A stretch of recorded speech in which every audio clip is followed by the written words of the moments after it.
Hey, it's Zane, welcome back. Chili's here today to say hello. He wants a little head scratch to start the video. Before I get started, please give the video a very quick like. It's a great way to support the channel and to help get the content out there. Now, today I want to talk about the coming potential threats of CBDCs. And specifically, I want to talk about three major threats. And I've made some notes here I want to read to you a little bit this morning. But this is really important, and if you're a Bitcoiner, then I'm hoping that you're here for more than just number go up technology.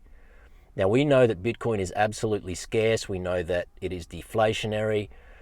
We know that it is repricing every other good, service, asset on earth. And so it's a great place to store our long-term savings and capital and economic energy. And I'm sure you know that by now if you've been following me for a little while and you've been spending a little time studying Bitcoin. So that's number one. But number two is the freedom technology, the freedom protocol that Bitcoin offers you. And it's really important that you understand these properties and the potential threats that Bitcoin's freedom technology helps you to avoid. And this is important as we head into an increasingly indebted and centralized control system that is going to find ways to make it harder and harder for people to function. And it's interesting because this morning I was watching a couple of news clips. I don't watch the news often, but on the mainstream news this morning, because we have an election next week in this country, there's a lot of commentary going on about some of the policies that potentially are going to be rolled out, and some of them are quite concerning. And you may have heard me speak about potential taxes on unrealized capital gains. So in other words, the government, the tax office, is going to send you a bill for any assets that have gone up in your superannuation beyond a certain threshold. And the reporter was talking about how that is really just the doorway, if that gets through, that is a doorway to greater control. So for example, it could then lead to your family home, for example, your property, any gains that property makes in a year, that then paves the way for them to start taxing you on unrealized gains on your family home as well. And so when you start to contemplate this and what this could mean 2 years, 3 years, 5 years from now, within the next decade, this sort of stuff, it would not be surprising at all to see it rolled out. And this is why it is so important to be, I guess, planning for the future in a decentralized way, and Bitcoin enables us to do this. And so I want to talk to you about three potential threats that CBDCs, Central Bank Digital Currencies, which have been the brainchild of the World Economic Forum for some time. We know that they're rolling CBDCs out in Europe in October. We don't know if they're coming to Australia or not. But it really doesn't matter. If you're even half concerned about where the world's going and protecting and preserving your economic value, your wealth, planning for the future in a proactive way, then you should be concerned and dialed into what's going around the world, because Australia's just a very small country, and ultimately we're going to follow what takes place within the globalist agenda, and so we should be paying attention to it.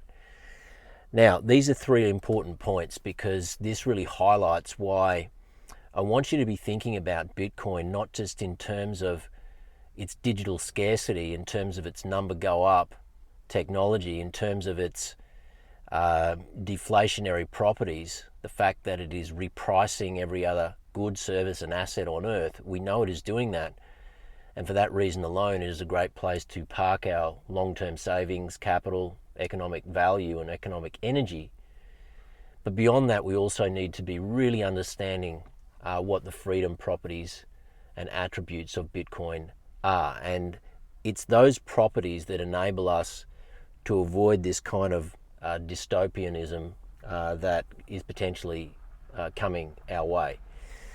The first thing is, and I'm going to read this to you, and then feel free to comment in the comments section what you think about this, but to combat the threat of central bank digital currencies, we have to understand that, number one, Bitcoin is decentralized, whereas CBDCs are centralized. Some people, when they think about Bitcoin, they go, well, what's the difference between a digital currency and Bitcoin? Digital currencies that are centralized are subject to centralized control, whereas Bitcoin is not controlled by any politician, any CEO. There's no issuer. Bitcoin is a protocol that is run by consensus. And so it makes it very, very different. It doesn't operate under the whim or the control of any centralized entity of any kind. So that in itself is a very, very important thing to keep in mind. CBDCs are issued and controlled by central banks, meaning every transaction can potentially be monitored, censored, or even reversed. Bitcoin, on the other hand, operates on a decentralized network with no single point of control, giving users more autonomy over their finances and their financial lives. Really important point. You have absolute autonomy when it comes to Bitcoin. So this makes Bitcoin a counterbalance or a hedge to state-controlled digital currencies, protecting individuals from potential overreach. So that's number one, decentralization versus centralized control. Let me know what you think about that. Number two, privacy and financial sovereignty. Privacy and financial sovereignty. CBDCs could be designed to track every transaction, creating an environment ripe for mass surveillance and social credit systems. So CBDCs enable your money to be tracked to your spending habits, your social credit score, your carbon credits.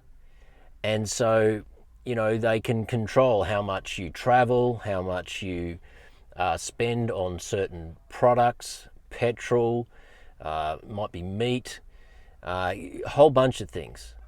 And so it's a mechanism for them to actually exercise control over your life and your spending habits. So you no longer have complete autonomy over that.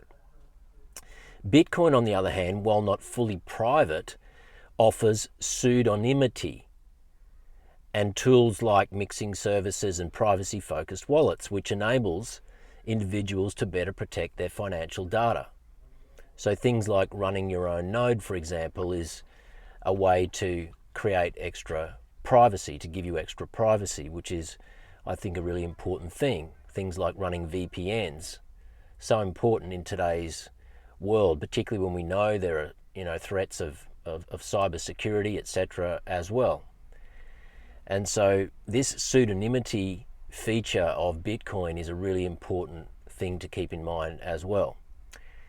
And so this preserves your right to financial privacy in a increasingly digital and centralized world. So privacy is such an important thing. Number three is borderless and censorship resistant. Borderless and censorship resistant. CBDCs will likely have built-in restrictions, geofencing, expiration dates on funds.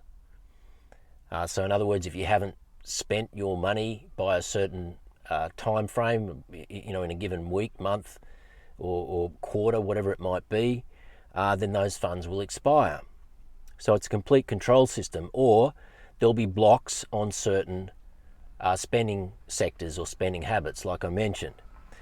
Bitcoin is borderless. It is resistant to censorship, and it doesn't require permission from any authority to send or receive funds. So you and I can transact and exchange value peer-to-peer without any restriction, without any intermediary or counterparty whatsoever.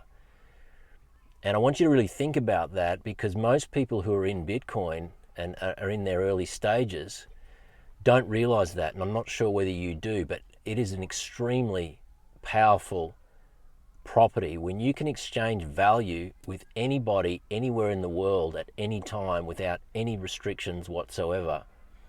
Just think about what that actually means. It gives you complete autonomy over your financial life. Really, really powerful stuff. We've never had that before. And so this is especially valuable when it comes to authoritarian style of regimes, or unstable economies, or socialism, where access to free capital movement is essential, and where there may be restrictions placed on that. So, this is really important for you to keep these things in mind. Decentralization, privacy, and the fact that Bitcoin is borderless and censorship resistant, I think, are three of the most really potent attributes of Bitcoin that aren't spoken about enough. And I just want to make sure that you really digest these things. And this is why I often mention that it's so important to make sure that you don't just stack Bitcoin and hold Bitcoin, but that you actually become proficient at actually securing your Bitcoin in cold storage using an air-gapped hardware device that is open source, Bitcoin only. And every day I do one-on-one consultations with people, and one of the most common questions I get is explanation about the storage solutions that I use and the best way to manage that. And so if you need help with that, be sure to book a call with me. It's not something I talk about on a public forum, but I'm more than happy to talk you through it and help you and guide you in the best way possible. And it's such an important thing given where we are right now. And I'd love to hear your thoughts on that. Leave some comments below. Please remember to like, share, and subscribe. And other than that, Chili wants to say goodbye until tomorrow. And have a great day. Thanks for watching. We'll see you in the next one. Bye for now.